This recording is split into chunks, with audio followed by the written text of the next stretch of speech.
Are you thinking about getting a divorce? Or maybe you have a friend who's asked you about divorce. Are you wondering what God thinks about divorce, or what does the Bible say about it? I'll share with you exactly what God thinks about divorce, the few exceptions that He allows for, and stick around to the very end for a plot twist coming up.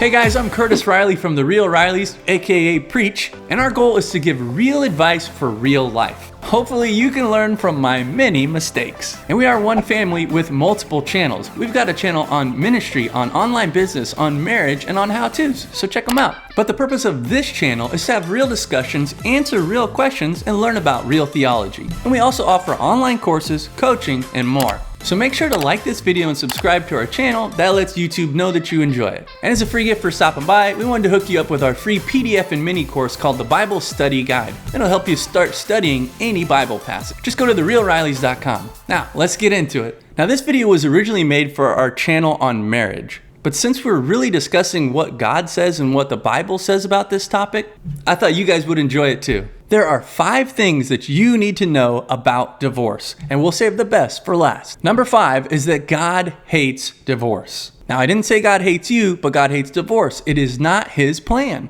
And God wouldn't ask us to stay married if He didn't want what was best for us. Malachi 2:16 clearly states, I hate divorce. So does God care? Yeah, God cares. He does not want you to get divorced. Number 4 is that God allows for divorce in cases of adultery. Again, it's not the best option, but if your spouse cheats, that's an exception. Matthew 5:32 says you should not get divorced unless your spouse has been unfaithful. Keep in mind, it doesn't say you have to divorce them. It doesn't recommend it. It doesn't command it. But God is saying, hey, I understand things like this happen. And even if you have to separate, God's goal is always restoration. God can heal anyone, and God can heal any marriage. Hey, can I stop you right there? And if you're getting value out of this, will you like this video and subscribe to our channel? That helps us keep making content just like this. Number 3, God allows for divorce in cases of abandonment. Again, divorce is not the best option, but if you become a Christian and your spouse decides to leave, God says you can let them. 1 Corinthians 7:15 says if your spouse decides to leave, you can go ahead and let them. It also goes on to describe that God's heart is that you stay in the marriage and witness to them, and maybe they'll become saved as well. Number 2, God allows for divorce in cases of assassination. That's a joke, hopefully. But it says in verse 39 that if her husband dies, she is free to marry. So if your spouse passes away, that means the marriage vows are over and you are free to marry. Please don't go kill your spouse and say, this was the only way. And hey, if you want to learn to study scripture for yourself, make sure to check out our online course called the Super Scripture Study. I'll take you through the process of studying any Bible verse. And number 1, you need to realize that marriage is a lifelong bond. 1 Corinthians 7:11 talks about a woman who's been divorced from her husband, and God says, hey, let her remain single, or